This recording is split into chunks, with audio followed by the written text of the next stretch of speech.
అడగండి. అమ్మాయి గారు అల్లుడు గారు వచ్చేసరికి అన్నీ సిద్ధంగా ఉంటాయి.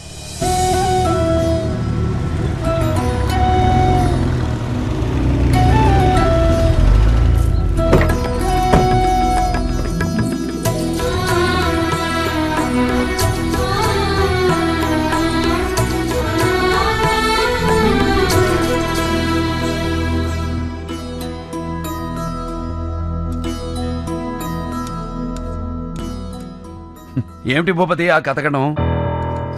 10 మంది తినే ఏటపోతుని మీ నాన్నగారు మా నాన్నగారు ఇద్దరే తినేసేవారు. అయినా ఇంటల్లుడు పోయి ఉండి నువ్వే ఇలా మొహమాట పడితే ఇక వెళ్ళేం తింటారు? అవునరా భూపతి, ఆ రోజుల్లో రాయుడు గారి నాన్నగారు మీ నాన్న కలిస్తే విందు భోజనాలే. ఆ భోగమంతా మా బావగారితోనే పోయిందనుకున్నాం. కానీ మా మేనల్లుడి చలవ వల్ల ఈ వైభోగం అంతా మళ్లీ చూస్తున్నాం. లేవాడివయ్యా, మీ వాడికి ఆస్తులు లేకపోయినా వారి తండ్రి గారు ఇచ్చిన మాటకి విలువ ఇచ్చి పిలిచి మరీ చెల్లెలిచ్చి పెళ్లి చేశారంటే వారసుడుగా అది వారి గొప్పతనం. వెంకట్రావు గారు, వారసత్వం అంటే పెద్దలిచ్చిన ఆస్తులను అనుభవించడం కాదు, వారి మాటకు విలువిచ్చి వారి పరువు ప్రతిష్టల్ని నిలబెట్టడం వారసుడి ధర్మం. చూసావా, అది రాయుడు గారు అంటే. అంతేనాయా, వెనకాల ఆస్తులు లేనోడు ఏం మాట్లాడినా చలదులే. రాజారావు గారు, ఏమిటా మాట? ఎప్పుడైతే భూపతి ఈ ఇంటి అల్లుడని మా నాన్నగారు మాటిచ్చారో అప్పుడే రుద్రమనేని వంశ గౌరవ ప్రతిష్టలకు ఆస్తి అంతస్తులకు భూపతి వారసుడు. అయినా తరతరాలుగా ఈ పరంపరలో విలువ మాటకే గాని ఆస్తులకు ఆడంబరాలకు కాదు. అయ్యా, నా ఉద్దేశం. మీ ఉద్దేశం ఏమైనా ఇలాంటి మాటలిక మీద నాకు వినిపించకూడదు. 100 సార్లు చెబితే అబద్ధం నిజం కావచ్చేమో కాని 1000 అబద్ధాలైనా ఒక్క రాతను ఏమీ చెయ్యలేవు. శేషయ్య, అయ్యా, వకీలును పిలు.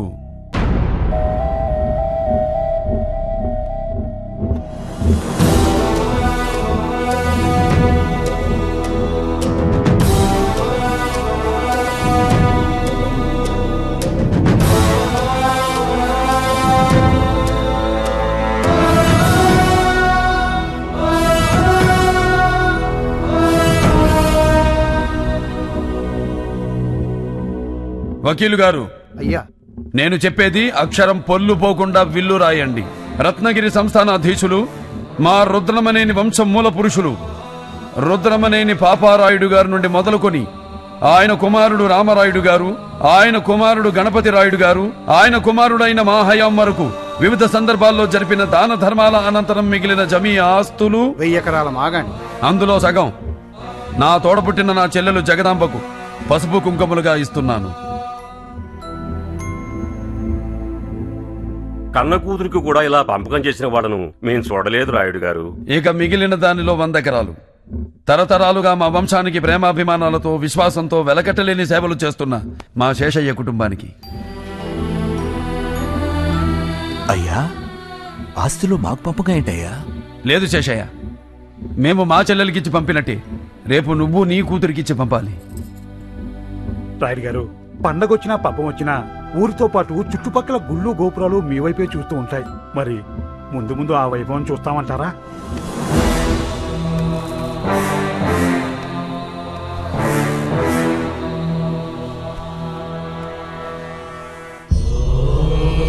వకీల్ గారు, అయ్యా, ఇక మిగిలిన దానిలో సగం మా కులదైవం శ్రీ లక్ష్మీ నరసింహస్వామి వారికి ధూపదీప నైవేద్యం నిమిత్తం కైంకర్యం చేస్తున్నాం.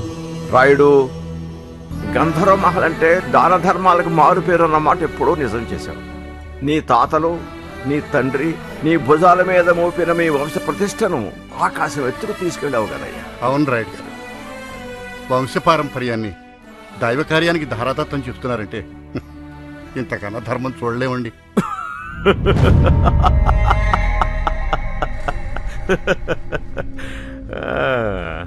ఏంటలా చూస్తున్నారు? ధర్మం, న్యాయం అని ఏవేవో పెద్ద పెద్ద మాటలు వినపడుతుంటే నవ్వొస్తోంది. కూతురంట, చెల్లంట, చేలో చెరిసగమంట. మరి చేలో ఉన్న వాట ఇంట్లో లేదెందుకో? ఇదా ధర్మం? తోడబుట్టిన తనకు ఈ ఇంట్లో ఉండే హక్కు లేదా? నేను ఏ గుడిసెలో ఉంటే అక్కడే ఉండాలా? ఇదా న్యాయం? రే భూపతి, ఇంతిచ్చా కూడా ఏంటిరా మాటలు? మతుంటే మాట్లాడుతున్నావా? శేషయ్య, జగదాంబ భూపతి ఇక్కడే ఉంటారు. ఏర్పాట్లు చూడు. ఇల్లరికమా? చచ్చా, అలా ఎందుకు అనుకుంటున్నావు భూపతి? నేను కాదు, ఊరనుకుంటుంది. ఫణీంద్ర భూపతికి గతి లేక గంధర్వ మహల్లో అడుక్కు తింటున్నాడంటారు. తప్పు బాబు, మీరలా మాట్లాడకూడదు. ఆస్తి పంచగానే ఊడిగం చేసేవాడికి కూడా నోరు లెగుస్తోంది.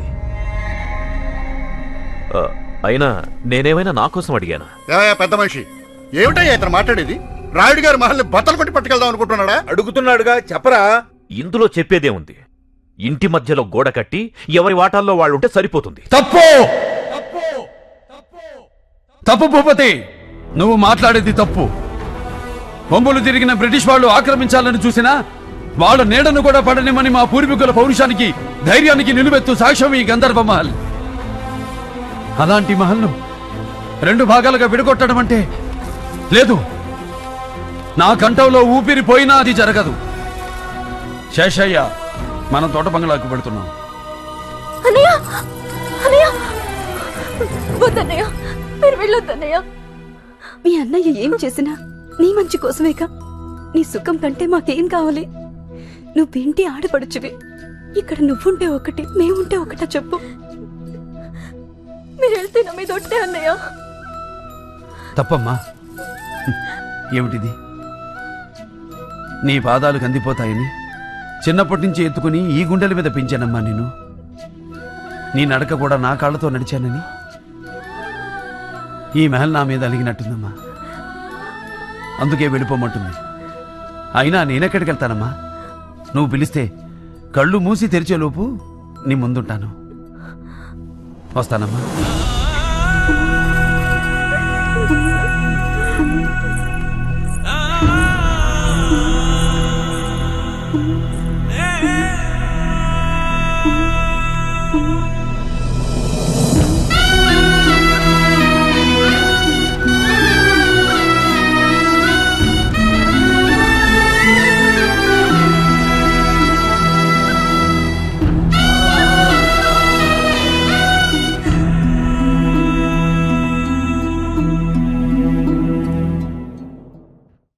ఇప్పటికి చెప్పింది చాలు నాన్న, ఇంకా వాడికి ఏం చెప్పొద్దు. నాన్నగారి ఆత్మ ఇంట్లో ఉన్న ఎవరికి హాని చేయదని ఊరందరికీ తెలిసిన విషయమేగా. కానీ తాతగారి ఆత్మ తన్ని చిత్తకొట్టిందని బయట చెప్తే అక్క పెళ్లి ఆగిపోతుంది. అందుకే అక్క పెళ్లి అయ్యేంత వరకు వాడు ఇక్కడే ఉండాలి. అప్పుడు డైరెక్ట్ గా పెళ్ళోళ్ళకి చెప్తాడు. నేను చెప్తున్నానుగా, చెప్పడు. అదేలాగా? దానికో దారు. కనీసం ఆయన ఎప్పుడు ఆత్మయ్యాడో, ఎందుకు ఆత్మయ్యాడో అదేనే చెప్పండి.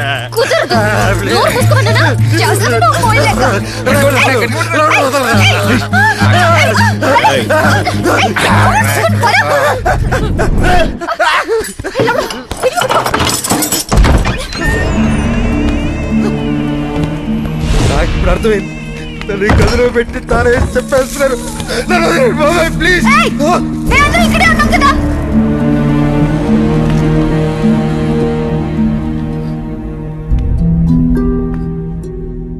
ఈ మహలన్నా ఈ గదన్నా మా నాన్నగారికి చాలా ఇష్టం. ప్రతి వస్తువుని ప్రాణంలా చూసుకునేవారు.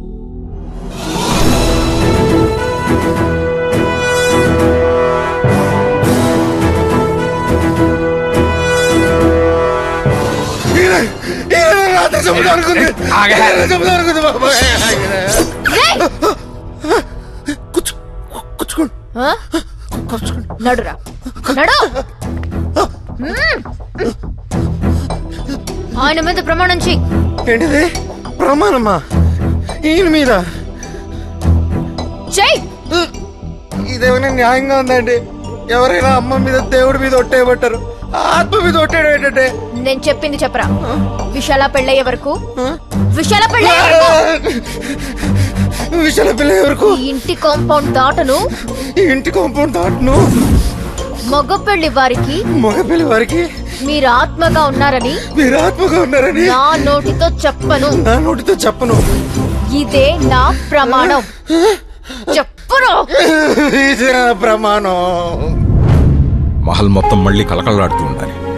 ఎలాగో పెళ్లివారు కూడా వస్తున్నారు. ఆ ఏర్పాట్లన్నీ చూసుకో. మనుషులు నేను పురమాయిస్తాను కదండి. ఏ అక్కర్లేదు.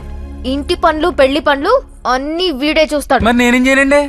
వీడిని జాగ్రత్తగా చూసుకో. చూసుకుంటానండి.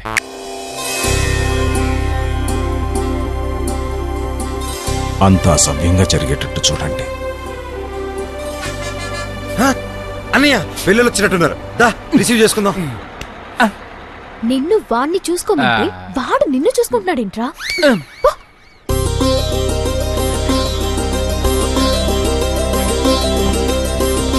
అరే డాక్టర్ గారు ఇటువంటి అందరికీ నమస్కారం.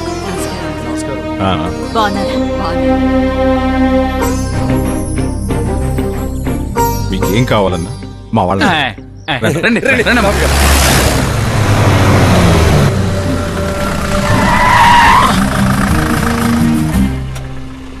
నల్ల పిల్లన్నా అపశకునమని. శకునం కాదురా, నువ్వే చంపేసేటట్టున్నా.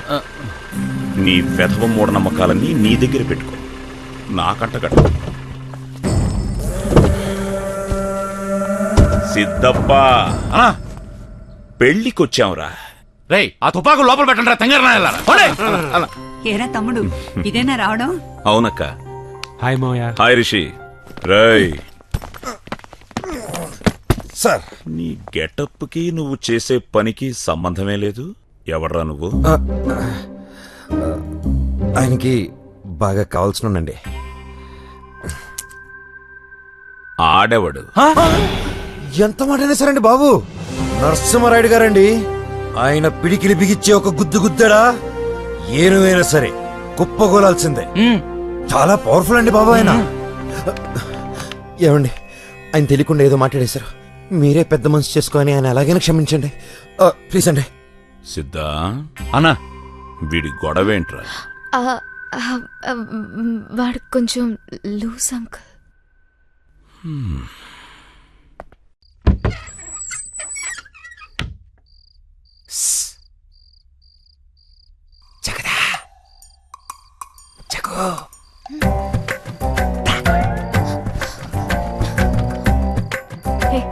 ఈ టైం లేంట్రా? నీకు నీకు ఒక విషయం చెప్పాలి. పొద్దునే చెప్తా గానీ పో. కాదు, ఇప్పుడే చెప్పాలి. సరే చెప్పు. చెప్పడానికి కొంచెం సిగ్గుగాను, ఓ మోస్తరు భయంగానూ ఉంది. అర్ధరాత్రి ఏంట్రా ఆడపిల్లతో మాటలు? పిల్లలకి విషయం తెలిస్తే పెళ్ళి అయిపోతుంది. నా పెళ్ళి ఆపడానికి పుట్టినట్టున్నాడు. లగేజ్ పారిపోవటానికి ట్రై చేస్తున్నావా? ట్రై చేశా కానీ పనోల